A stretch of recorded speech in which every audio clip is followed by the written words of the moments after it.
don't become an S Corp just because some YouTuber said it saves money on taxes. Maybe it does for most people, but the tax strategy has to match your business, not someone else's.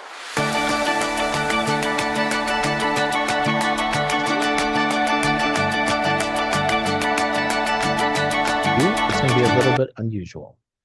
So I'm here to talk today about S Corps. And if you do any basic searches for almost any tax advice, you're going to find out a lot of the advice is, oh, you're in business, set up an S Corp. Well, as I'm sitting here recording this video, I am not an S Corp for my business. I'm a tax advisor, but why am I not an S Corp? Because for me, right now, in my personal situation, it would actually raise my taxes. That surprises a lot of people, especially if you've been told the second you make more than, I hear 25,000, 50,000, 100,000, you need an LLC and you're going to save money if you're an S Corp. But like all tax advice, the truth depends on your personal, unique situation. Today, I'm going to give you some real world situations where staying a sole proprietor not only makes sense, but can actually save you money. But before that, I'm going to go into why S Corps usually help. S Corps are an incredibly powerful tool, and it is true, making up a number here, 90% of small businesses probably should be taxed as an S Corp. Why? Because you avoid self-employment taxes on a portion of your income.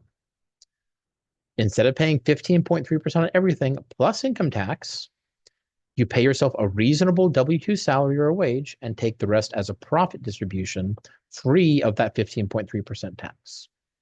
For most people, this means thousands or even tens of thousands of dollars in savings, but it only works if the conditions are right. So let's look at the times when it's not the right tool and the sole proprietorship is a smarter move.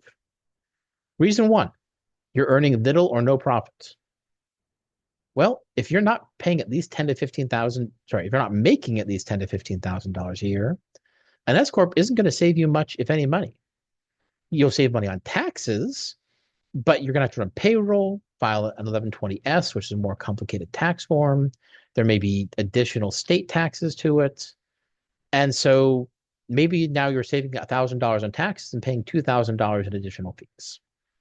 Even worse, if you're negative on profit, but you take money out of the company, now you're paying tax on something you wouldn't have to pay tax on at all, that 15.3% payroll tax.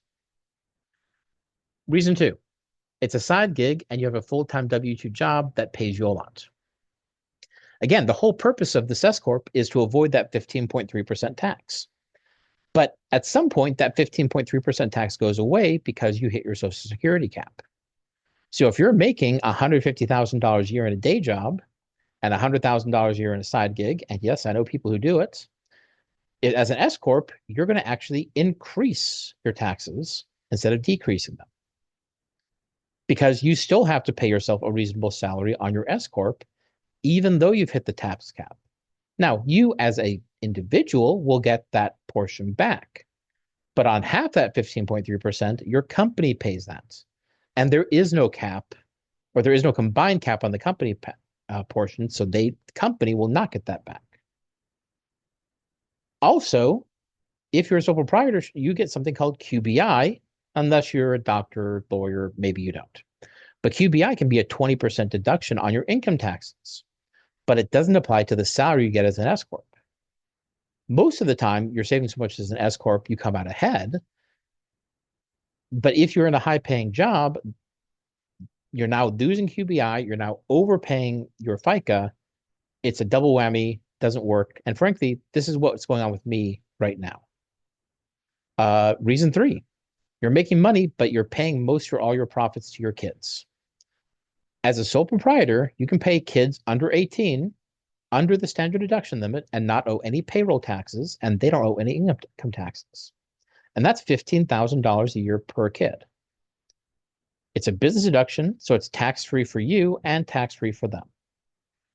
This rule does not apply to S Corps, so you have to pay the payroll tax of 15.3%. Now, this can still be a way to save money on taxes, but you save a lot more as a sole proprietor.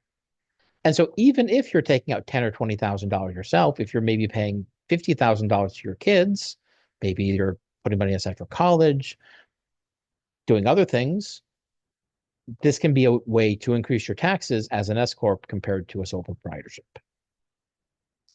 Reason 4, most of your income is passive or licensing income. If your revenue comes from royalties, course sales, licensing fees, real estate, at least buy and hold real estate, then an S Corp is not going to do anything for you because you're not paying self-employment taxes on any of that income. There's nothing to save on that income. And again, this could affect your ability to affect QBI. So now you're actually paying a higher tax as an S Corp if you're paying yourself a salary. Now, you actually don't have to pay yourself a salary in these situations, but a lot of people do because, oh, it's an S Corp. I have to pay myself a salary. So if most of your income from your business is passive or licensing, S Corp's not the way to go. Reason 5, you want to max out your retirement savings the simple way, particularly with a solo 401k. With a sole proprietorship, you can contribute as both employer and employee based on the net profit of your company. Potentially $70,000 a year in retirement savings. But with an S Corp, you have to pay yourself a W-2 salary and make employee deferrals, and then calculate your employer contributions separately. The way the math works on this, you have to pay yourself a much higher salary and pay much higher payroll taxes to max out your 401k or your solo 401k in an S Corp compared to a sole proprietorship. So if, again, this happens a lot when it's a side business of some sort, but most of this money is going to retirement savings, S Corp is not the way to go. Here's the bottom line. S Corps are great when they make sense, and they make sense for the vast majority of small businesses. They even make sense for the vast majority of larger businesses, people making $500,000, $1 million, even more a year, but they don't make sense for everyone. Don't become an S Corp just because some YouTuber said it saves money on taxes. Maybe it does for most people, but the tax strategy has to match your business, not someone else's. If you're not sure when it's time to switch, or if you want help thinking about your structure the right way, book a call with me. Let's talk about this. Let's see if I can help you figure out what's the best way for you to save money on taxes. Thanks so much, everybody.